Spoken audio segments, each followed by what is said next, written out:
বিশ্বকাপে সেমিফাইনালে মগজস্ত্রের লড়াইয়ে ব্রেন্ডন ম্যাকলামকে মাত দিলেন গৌতম গম্ভীর। ওয়াংখেড়েতে গম্ভীরের একটা চালেই কুপোকাত ইংল্যান্ড। দশম ওভারে ঈশান কিষান আউট হওয়ার পর সবাই যখন সূর্যকুমার যাদবের অপেক্ষায়, তখন সবাইকে চমকে দিয়ে মাঠে নামলেন শিবম দুবে। কেন জানেন? কারণ সামনে ছিল স্পিনার আদিল রশিদ। গম্ভীর জানতেন লেগ স্পিনের বিরুদ্ধে এই মুহূর্তে বিশ্ব ক্রিকেটে শিবম দুবের চেয়ে ভয়ঙ্কর ব্যাটার খুব কমই আছেন। শিবমও কোচের অবস্থার মর্যাদা দিয়ে রশিদের ওভারে ঝড় তুললেন।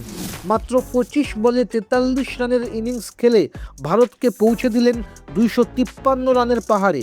গম্ভীরের এই সাহসী সিদ্ধান্তই শেষ পর্যন্ত ভারতের জয়ের পার্থক্য গড়ে দিল। আপনাদের কি মনে হয়, গম্ভীর কি ভারতীয় কোচ হিসেবে শাস্ত্রীয় ঘরানার বাইরে গিয়ে নতুন কোনো বিপ্লব আনছেন? আপনার মতামত কমেন্ট করুন এবং খেল দুনিয়ার আরও আপডেট পেতে সাবস্ক্রাইব করুন গেম চক্র। আপনার নিজের জন্য বা নিজের ব্যবসার জন্য পার্সোনাল বা বিজনেস ওয়েবসাইট তৈরি করতে চান, অথবা তৈরি করতে চান আধুনিক মোবাইল অ্যাপ, কোথায় যোগাযোগ করবেন, কিভাবে শুরু করবেন বুঝতে পারছেন না? যোগাযোগ করুন নিচে দেওয়া ফোন নাম্বারে। আপনার সমস্ত প্রশ্নের উত্তর পাবেন এখানেই।